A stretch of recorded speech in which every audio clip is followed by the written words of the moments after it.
menyaksikan. Saudara-saudari, senasib sepenanggungan adalah hak manusia, hak rakyat bangsa ini untuk mendapatkan kesejahteraan hidup.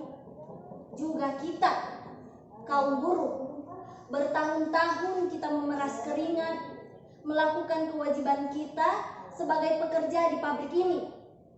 Tapi apa yang kita dapat? Upah yang tak layak, eksploitasi tembaga, dan jam kerja.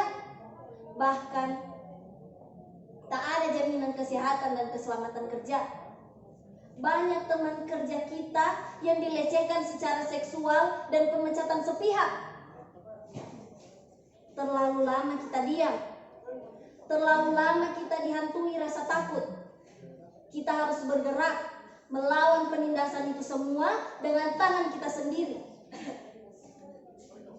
Sekarang hanya satu kata. Lawan, hidup buruh, hidup buruh.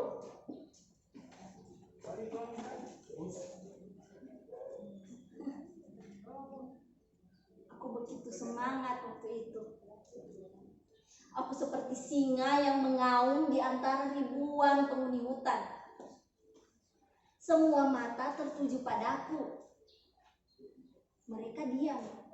Entah karena itu isi orasiku atau karena kalimat-kalimat itu keluar dari mulut yang selama ini terdengar pendiam. Aku tak peduli. Yang pasti, waktu itu aku hanya menyuarakan apa yang kurasakan waktu di pabrik itu. Mereka pun bertepuk tangan sesudah orasiku itu. 5 menit. Ya, 5 menit. Seperti sebuah penghargaan penonton atau sebuah pertunjukan teater yang memuaskan. Yel-yel yang aku berikan mereka sambut. Membuat gema yang riuhnya mengalahkan deru mobil di jalan raya. Aku, Sunarti, sang orator.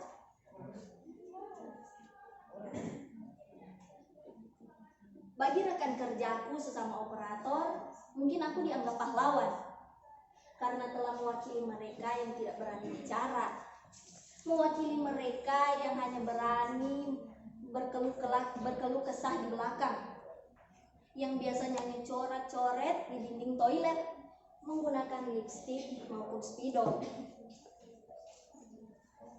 yang biasanya berisi umpatan kepada atasan seperti ini. Wahai manajer tampan, pergilah ke neraka. Kepada supervisor cabul, jadi dukun aja lo.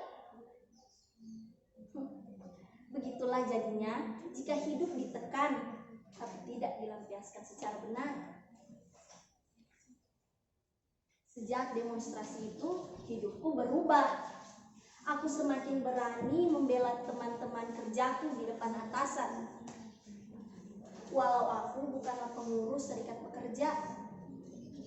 Pernah satu kali, Mugia mengadu kepadaku perihal ia dijatuhi SP1 karena tidak masuk kerja,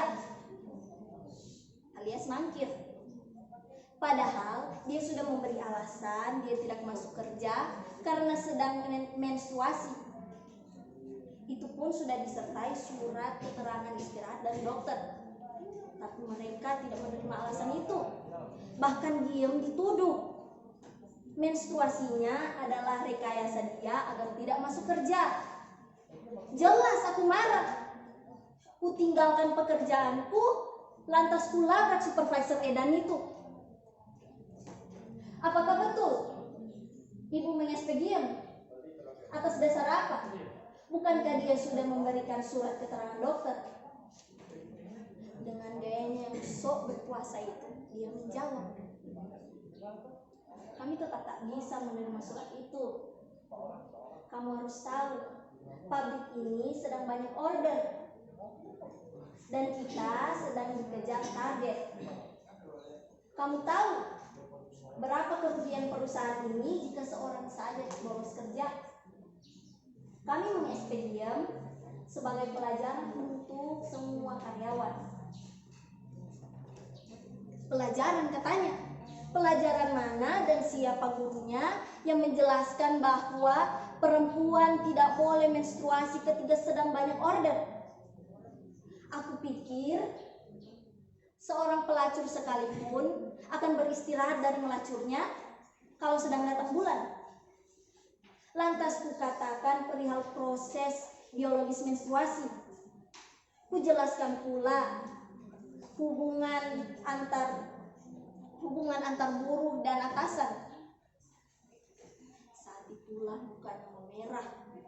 Lalu ia menyuruhku keluar. Tapi aku tak bergeming dan terus melontarkan pikiran-pikiran sosialisku. Hingga akhirnya ia menamparku ini. Kau telah berani menentang atasanmu. Jangan pikir karena aku wanita lantas mendapatkan perlakuan seperti itu akan menangis. Menangis adalah sebuah kata yang telah kuhapus dari kamus besar hidupku. Tamparan perawan tua itu selayaknya minyak tanah yang disemburkan dan memperbesar api di dalam dadaku. Lantas kutampar balik ia, kujambak rambutnya, kujedotkan jidatnya ke meja kerjanya. Itu pelajaran untukmu, perawan tua. Tebakan jitu. Aku memang di PHK sesudah kejadian itu. Tapi aku tidak menyesal. Setidaknya teman-temanku sadar, kalaupun butuh uang, bukan berarti harus melacurkan kemanusiaan mereka. Buktinya, mereka berani menggelar demonstrasi-demonstrasi menyangkut hak mereka.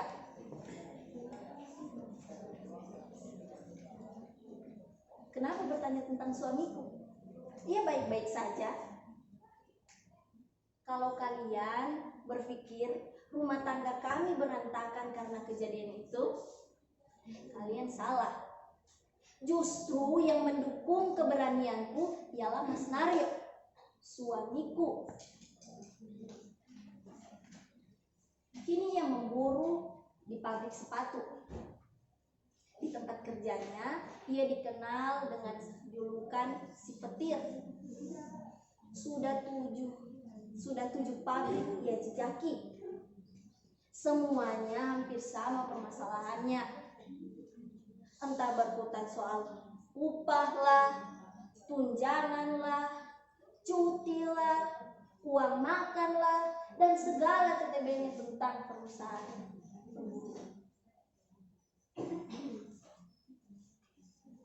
Dia dipercayakan kerjanya sebagai penyalur aspirasi mereka.